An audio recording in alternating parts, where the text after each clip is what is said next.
আমি এটুকু বলতে পারি যে আমরা সবাই চাই যে হাদির হত্যাকারীর বিচার শুধু না, এর পেছনে কারা জড়িত আছে সেটাও যাতে বের হয়ে আসে।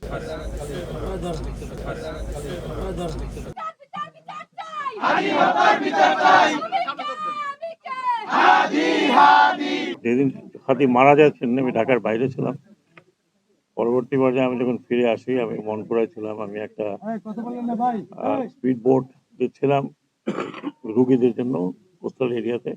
আপনারা জানেন আমাদের এই অঞ্চলে বিচ্ছিন্ন অঞ্চল আছে যেখানে একটু অসুস্থ হলে তাকে রাতের বেলা নিয়ে যাওয়া খুব ডিফিকাল্ট হয়। এই জন্য একটা স্পিড বোট দিয়েছি।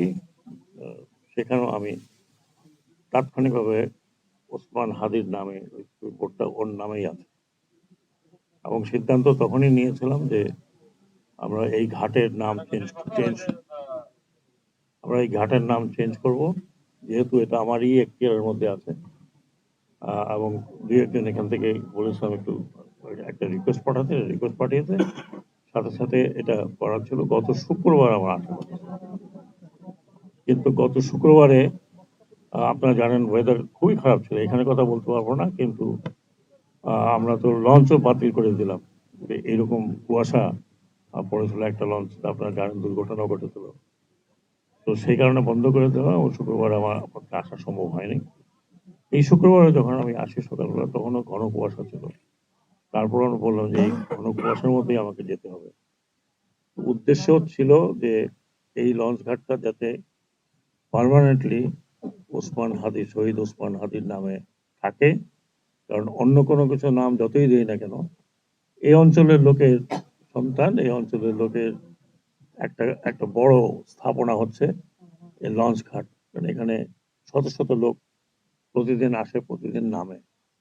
তো কাজেই এই ঘাটটার নামটা পরিবর্তন যেহেতু আমার এখতিয়ারের মধ্যে ছিল আমি করেছি। বাকি আমরা সবাই মিলে আল্লাহর কাছে দোয়া করি যে সে তাকে যেন বেস্ট নসিব করে। তাছাড়া হাদি এখন বাংলাদেশের বাইরে চলে গেছে, শুধু বাংলাদেশের সন্তান হিসেবে না, এখন বিশ্বের বিভিন্ন জায়গাতেই তার নামটা চলে গেছে এবং এই নাম অক্ষয় থাকবে যতদিন এই দেশ থাকে, যতদিন আন্দোলনের ইতিহাস থাকে, যতদিন একটা পরিষ্কার পলিটিক্সের আশা থাকে।